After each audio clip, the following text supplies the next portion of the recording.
Hey everyone, welcome back. Today, let's discuss a number of studies looking at probiotics for Candida, leaky gut, and for IBS.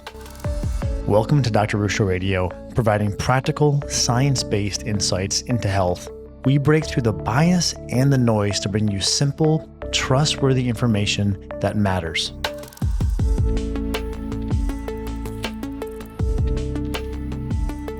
The unifying concept I'd like to lead with is that if we use probiotics effectively, they will clean up multiple imbalances in the gut, leading to the net effect of symptoms improving. So symptoms are an accurate proxy for if a therapy, in this case, let's say probiotics, are addressing the things you may be worried about: Candida, leaky gut, SIBO, poor motility.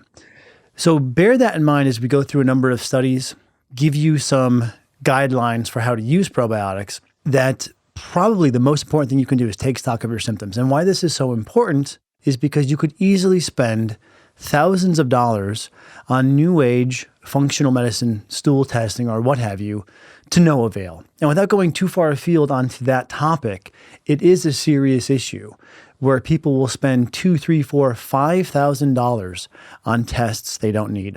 I'm not saying to disregard what your conventional doctor or your gastroenterologist is advising you on. What I am urging caution regarding is if you're not feeling well, if you have depression, brain fog, loose bowels, abdominal pain, reflux, bloating, you don't necessarily need to spend thousands of dollars to figure out why. You can use tools like probiotics that have been well documented to improve multiple things using your symptoms as the gauge. So with that, let's start our discussion with Candida. Now, Candida is a normal resident in the gut. So it's not to say any Candida is a bad thing. As we're learning more about the microbiota, the world of bacteria, fungus, protozoa, viruses, the concept of balance or eubiosis is becoming progressively understood to be the target. 2023 randomized control trial, 80 women, in this case with vaginal Candida, certainly something that's unpleasant,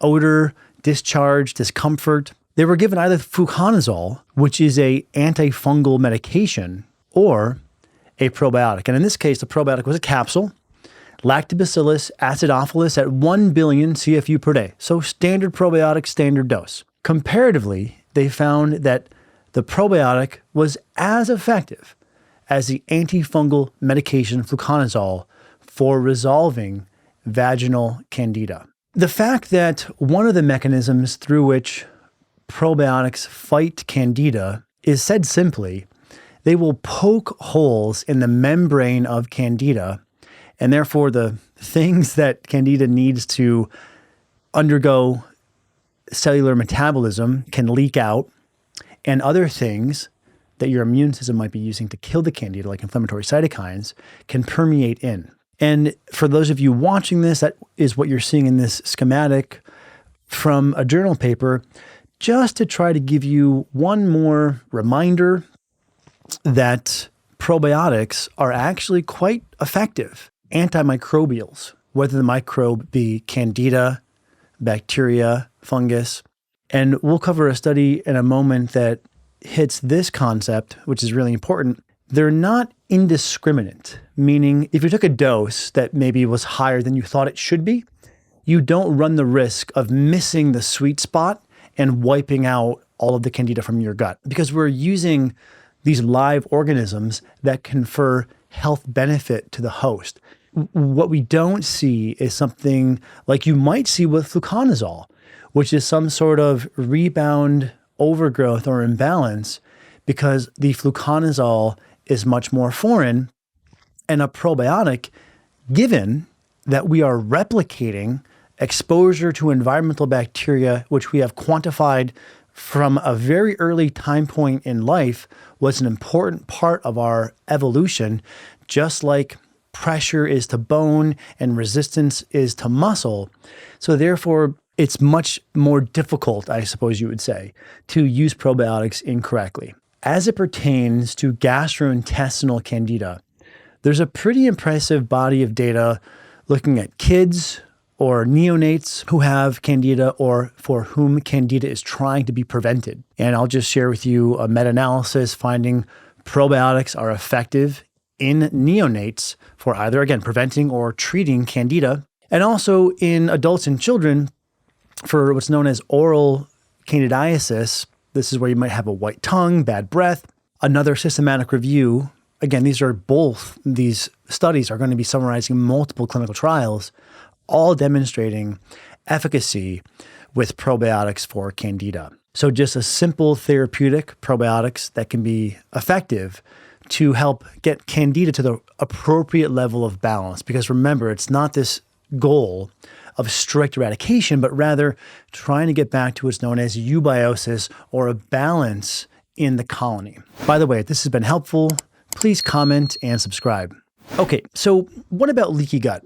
There's another really impressive growing body of evidence pertaining to probiotics for leaky gut. And most recently, a 2023 clinical trial, 27 patients with the symptoms of IBS and leaky gut. They were given a blend of Lactobacillus and Bifidobacterium species at a dose of 20 billion per day. Again, pretty standard dosing, and we'll give you some sort of summarizing data on a probiotic protocol you can use later, but nothing here aggressive about the dosing. They found that probiotics improved leaky gut in 82% of the individuals in this study. Pretty remarkable. Here is a really important point. They found no changes in what's known as serum or blood zonulin, so a blood test for leaky gut that measures a marker of leaky gut known as zonulin. And we've discussed in the past that this is a good, accurate, and validated marker. However, that being said,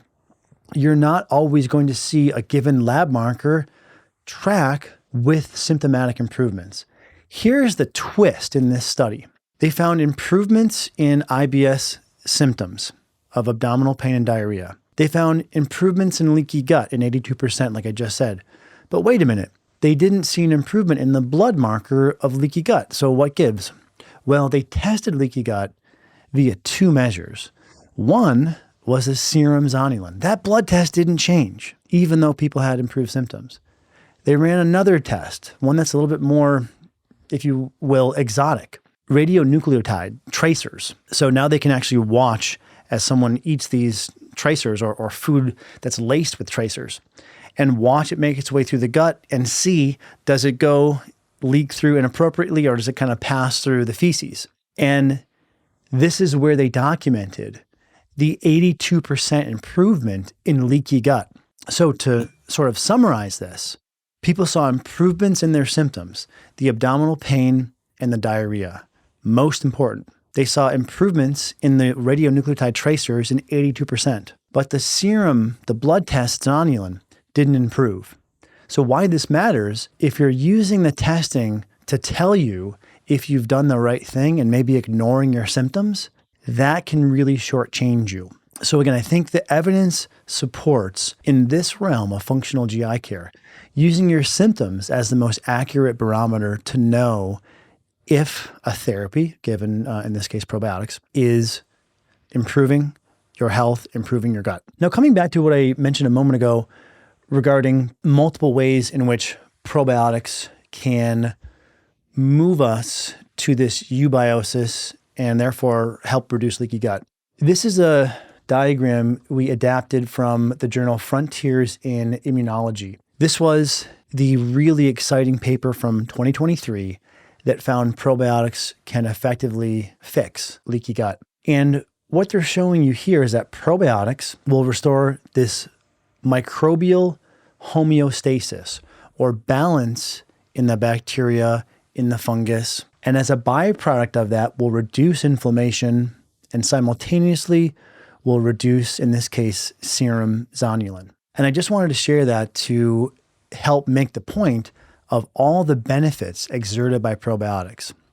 And to kind of close the loop, this study did find that serum zonulin is accurate. So I want to acknowledge that. But two things can be true at once.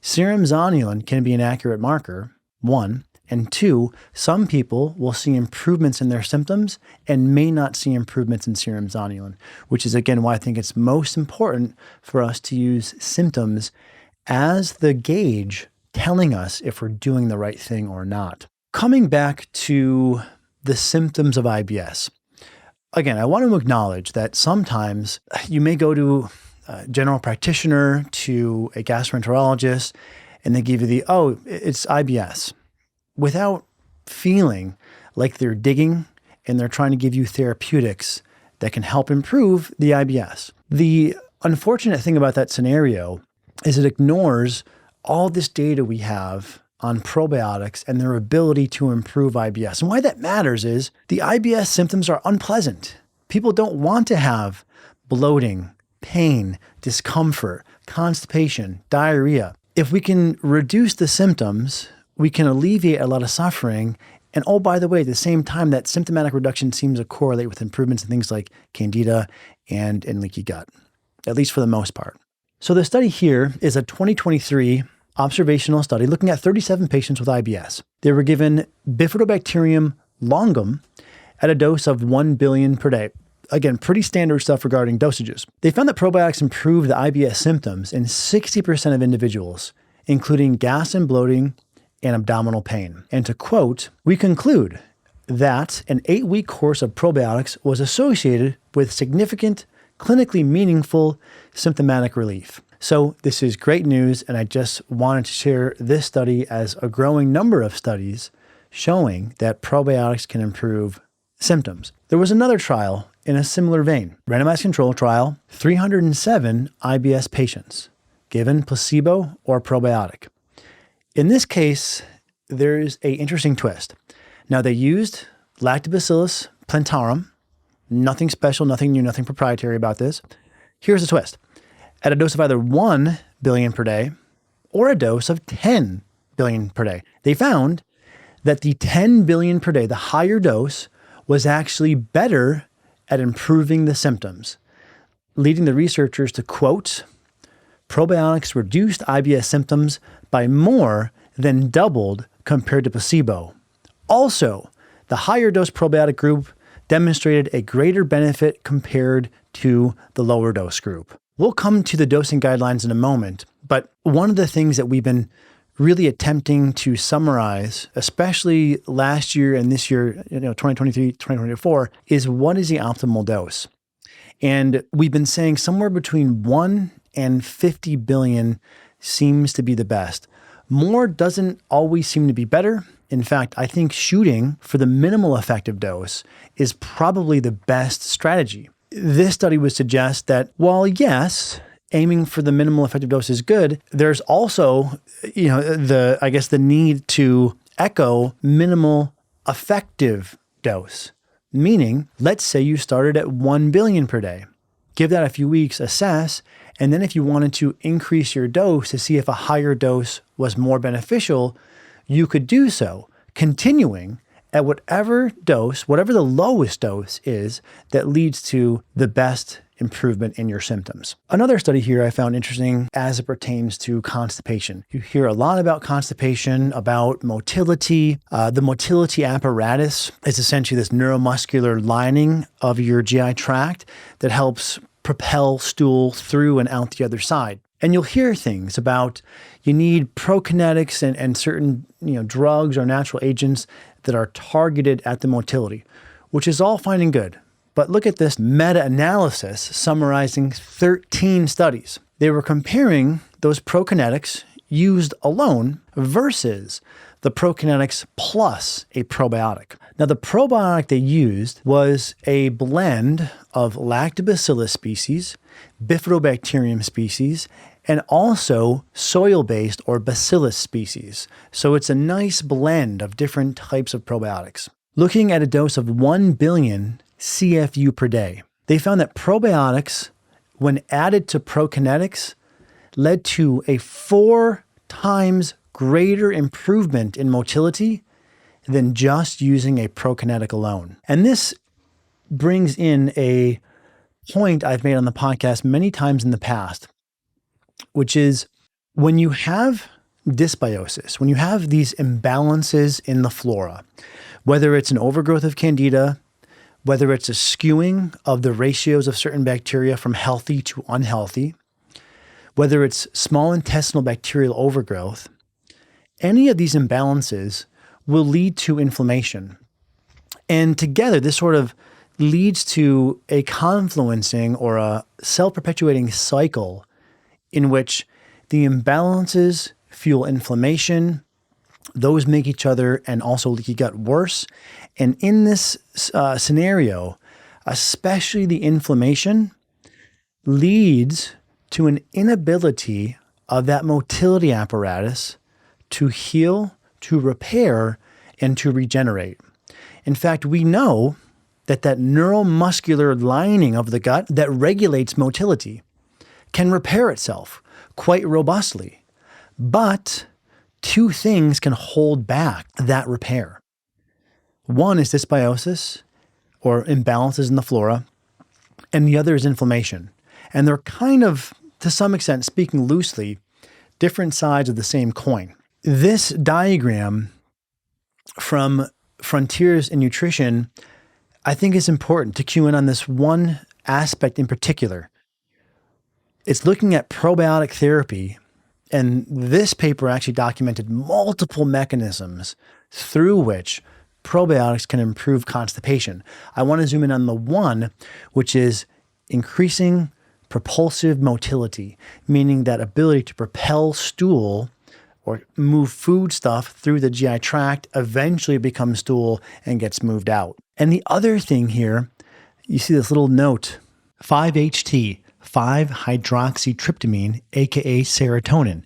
Serotonin is a neurotransmitter that regulates motility. And I wanted to just quote this systematic review. The robust evidence compiled and presented in this review indicates that treatment with probiotics may improve symptoms associated with MDD, major depressive disorder, by increasing serotonin availability and or decreasing levels of inflammatory markers. We know that the largest density of immune cells and one of the greatest hubs of serotonin and inflammation is your gut.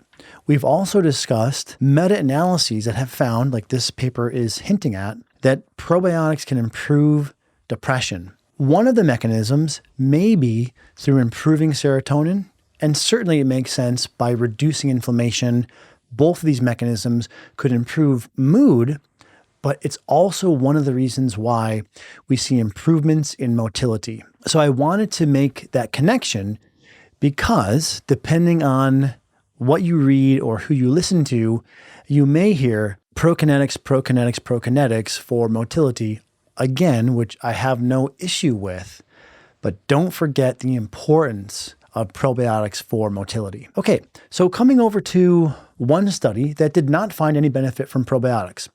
As we're following the research literature here, I want to present to you a balanced argument. This was a 2023 randomized control trial in women with IBS. So again, looking at the symptoms, they compared a low FODMAP diet alone versus a low FODMAP diet combined with probiotics. They did not find any additional benefit of the probiotic plus low FODMAP diet being any better than the low FODMAP diet alone. Now, you can look at this different ways. I look at this as a good reminder of how important it is to start with food first. I also want to mention that there are other studies finding better results when probiotics are combined with a low FODMAP diet.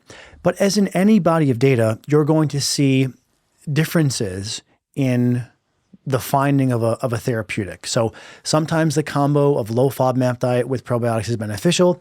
And as this study found, it was no more beneficial when adding the probiotic to the diet. Part of the reason we see similar benefits and maybe no additional benefit in this trial is due to the overlap in how the low FODMAP diet or probiotics heal and improve the gut. We know that either one of these, either a low FODMAP diet or probiotics, can reduce leaky gut. We also know that a low FODMAP diet can improve dysbiosis and also SIBO, or small intestinal bacterial overgrowth, and gas levels. And additionally, that you can lower GI or digestive tract inflammation either with a low FODMAP diet or with a probiotic. I look at this study as good news, meaning you have options to improve your gut health, whether it be low FODMAP or probiotics or both. And the final study here, or one of the final studies I wanted to go over, looked at different types of probiotics to see, do different types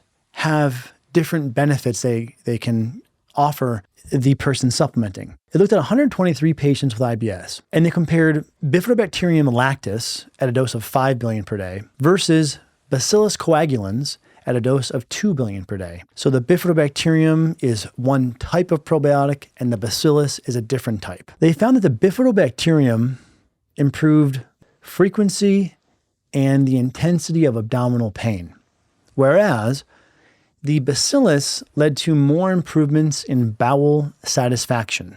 So I look at these as not very different from one another, but let's quote the researchers here and then I'll come back with a few other comments. In conclusion, single strain supplementation was safe and effective in IBS patients, but showed a different range of effects. Bifidobacterium lactis primarily reduced the frequency and intensity of pain, while Bacillus coagulans increased bowel satisfaction. Part of how I've interpreted data like this is that if we use a blend of different probiotic species, we will have broader benefit. And we've developed this diagram to help sort of portray this concept.